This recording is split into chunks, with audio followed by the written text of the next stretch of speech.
Hello friends and viewers, welcome back to Starcraft 1, Mission 8 of the Zerg campaign, Eye for an Eye, the primary hive cluster on the planet Char. Behold, my long silence is now broken, and I am made whole once more. The cunning Protoss have dared strike down that which was immortal. For the Protoss who murdered Zaz are unlike anything we have faced before.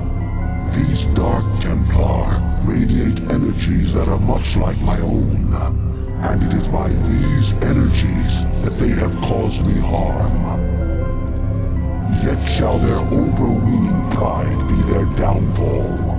For when the assassin Zeratul murdered Zaz, his mind touched with mine, and all his secrets were made known to me. I have taken from his mind the secret location of Ire, the Protoss homeworld. At long last, my children, our searching is done. Soon we shall assault Ire directly.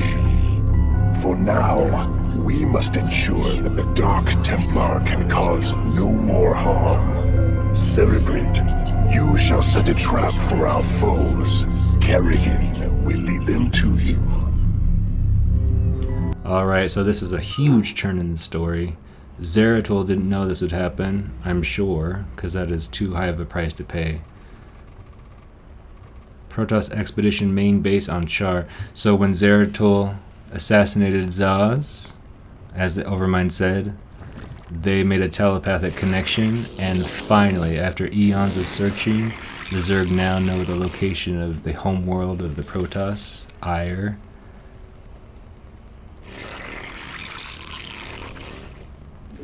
Before we set out to invade Ire, we will make sure that all the Dark Templar are destroyed. Now they are cloaked and they will try to escape on 3 different areas of the map. There's 3 orange beacons on the ground. So that means we need detectors hovering above those beacons, those overlords, and we need troops to take them out as they try to make their escape.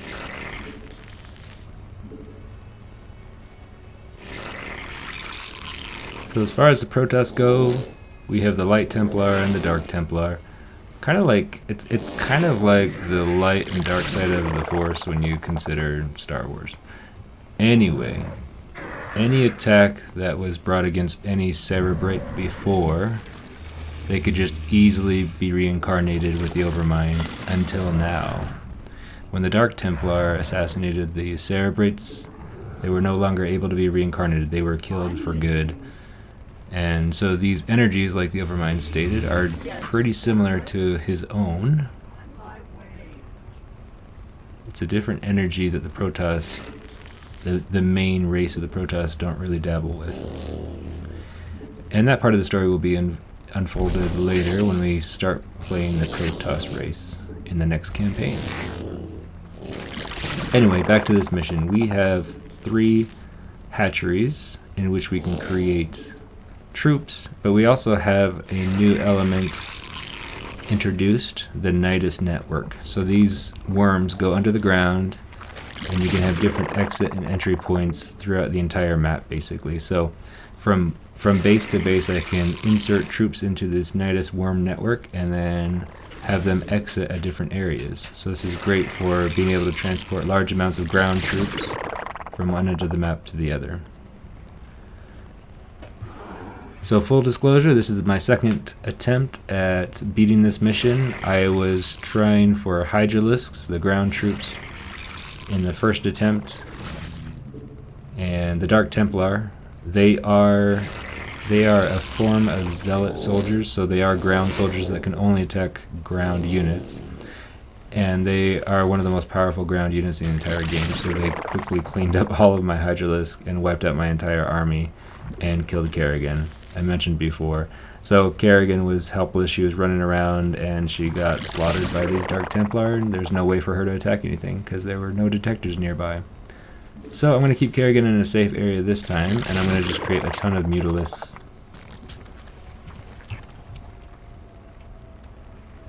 Once again, the tried and true Mutalisks seem to be the best strategy.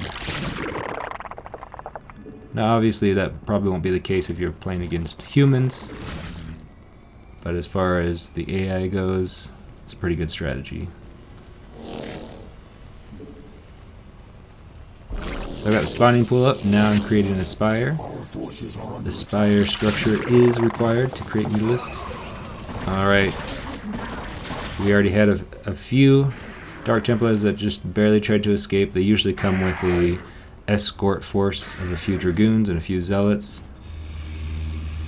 But as long as they don't make it beyond the beacon, we're good. If any one of them makes it beyond that, the mission is a failure and we have to restart. So we want to make sure there's always at least a few overlords hanging out by the beacons and a few troops to quickly take out those Dark Templar.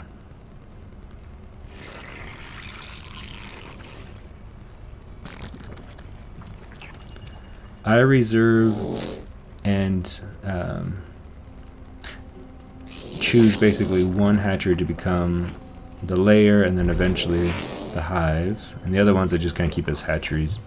You can upgrade all of them if you want. It does provide extra hit points for each one if you do that, but only one is required to go all the way for like the prerequisites for upgrades and those sorts of things. Oh, these scouts. So once again, Kerrigan cannot attack air units in Starcraft 1, so we've got to make sure there's something that can attack the air units. I did want an initial force of ground units for the early game to prevent any Dark Templar from escaping, but now that it's a little bit further, I definitely want to start creating a bunch of Mutalisks quickly.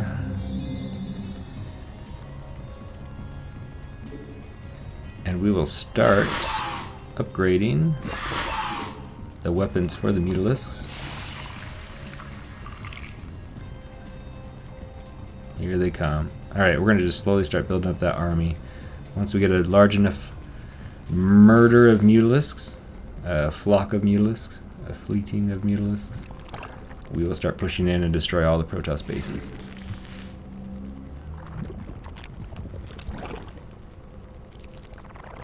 Alright, I have 2 spires, same thing I did as in the last video, the last mission. I just want one to start upgrading the weapons while the other starts upgrading the armor. That way we can get the upgrades completed twice as fast.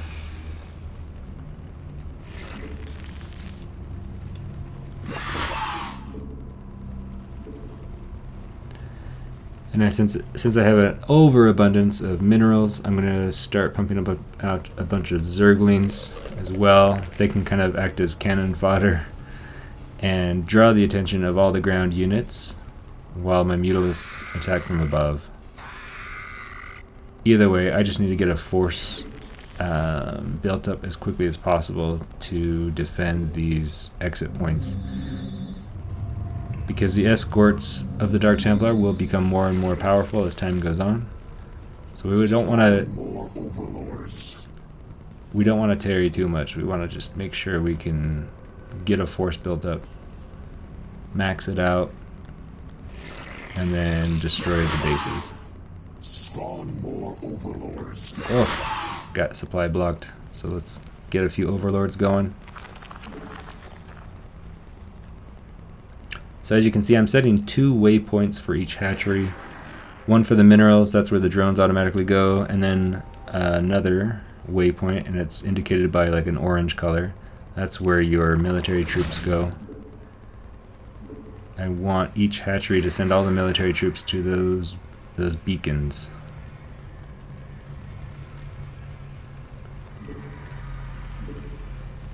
Except for the initial positioning of the ground troops at the beginning of the mission, I'm not really using the Nidus networks too much.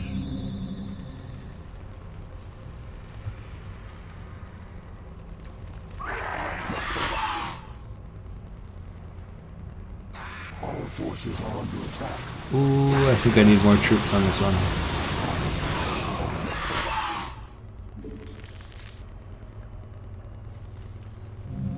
What's really holding me up is the Vespene gas. I think I only have 1 extractor, right?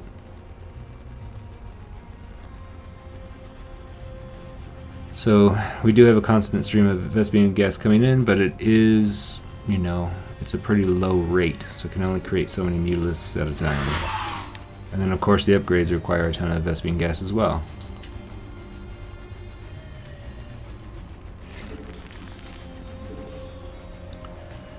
So I'll create a ton of Zerglings.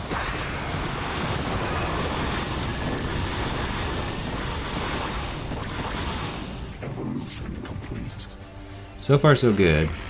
I have quite a strong force on every beacon, as long as we have... Oh, that thing I just destroyed, they call them observers. The Protoss can send their own units to detect cloaked units or burrowed units, and they are coincidentally cloaked themselves.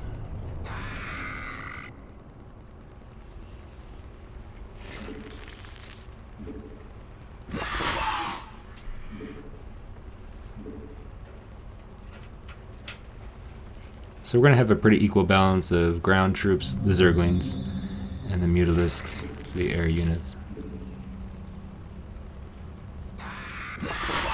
We are about halfway to 200, which is our max population.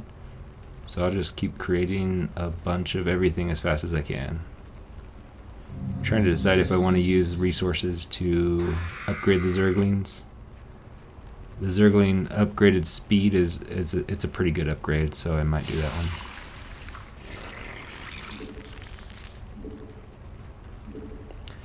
It gives the Zerglings the zoomies. They go super fast.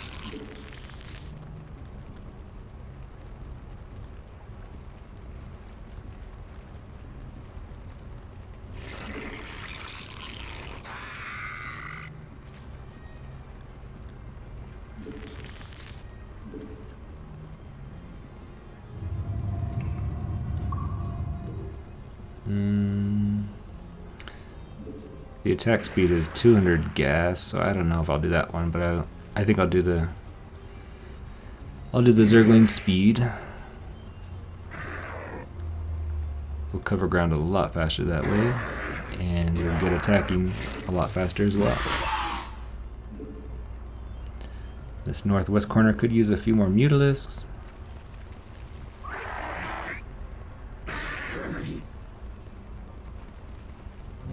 How are the upgrades going? Getting pretty close. So I want to make a mental note to save 250 Vespian gas for the next upgrade.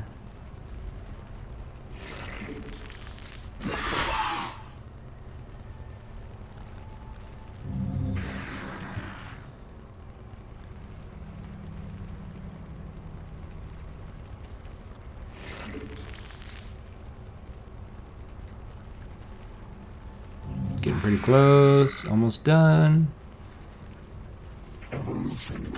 Oh no, that's right. I need to get a hive. Shoot. Oh, and then I need a queen's nest. So many prerequisites. Okay, so let's get a drone, get the queen's nest up. I need the queen's nest to make the hive. I need the hive to upgrade the third tier of the weapons and armor upgrade for the flying units. So as soon as the queen's nest is done, evolve the layer into the hive, and then finish the upgrades.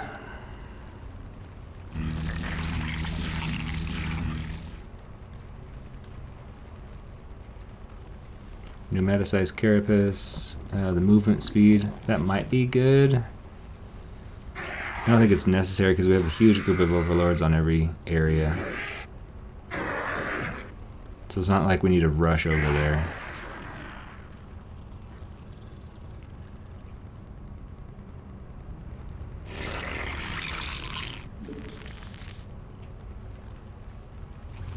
Alright, population 126. Let's keep it going.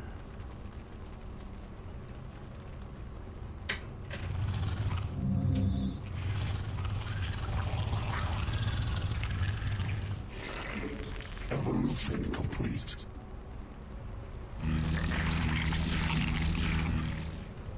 Okay, I can't upgrade that until that overloader upgrade is finished, so that's almost done.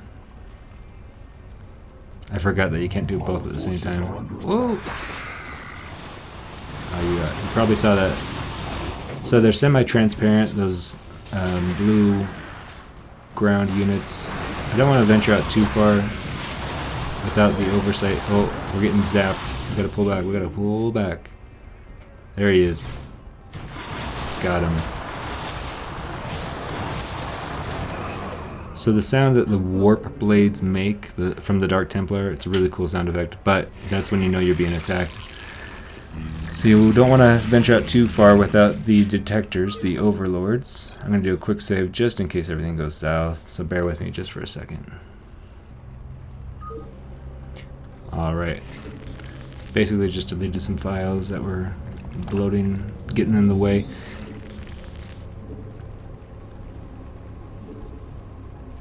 Alright, we have enough overlords ourselves that we are finally up to 200 potential population. So now I'm at 143. So we gotta be really careful when we move our army out to start attacking. We always want to leave some troops behind just in case, because once we start attacking, that they may seize an opportunity to send some Dark Templar, sneak through one of those beacons. We cannot let a single one escape.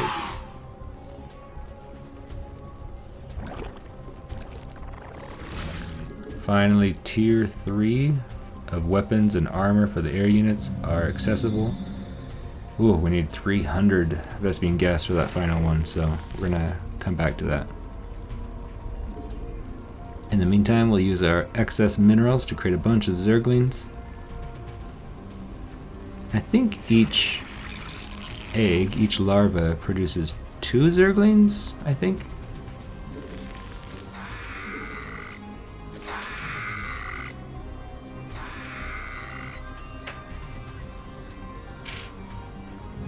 Almost to 300.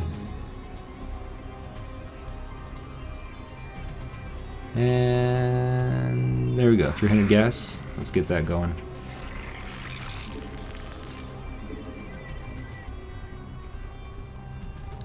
Right now we're pretty low on minerals and Vespene gas.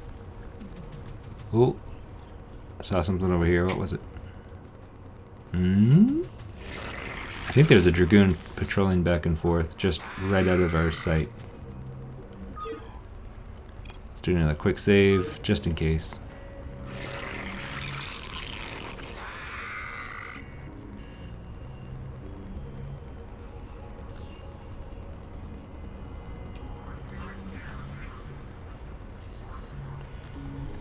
Oh, it's an observer.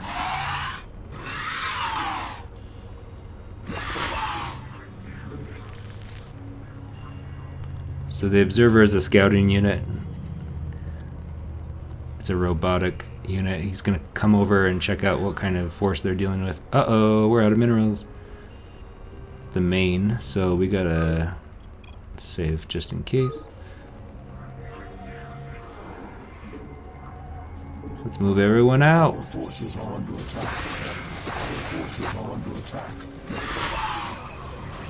The salvo attack has begun. The reason why I did a quick save is because I'm just taking a chance here that they won't send any Dark Templar. Once again, I grow tired of slaughtering your servants. Have the mighty Templar lost their infallible courage? Well spoken, concubine of the Zerg. But though we strike at you from the shadows, do not think we lack the courage to stand in the light. You would do well to abandon this attack. You seem overconfident of your abilities, Dark One. I am no helpless cerebrate to be assailed under cover of darkness. I am the Queen of Blades, and my stare alone would reduce you to ashes. You and your ilk cease to amuse me. Prepare yourself for Oblivion's embrace. Alright, thank you friends for watching Mission 8, the Zerg campaign. Join me on the next mission, next video of the playlist. Now, Protoss, you shall know my wrath. Now you will know the fury of the Queen of Blades. Until next time, take care of yourselves, take care of your loved ones. Bye.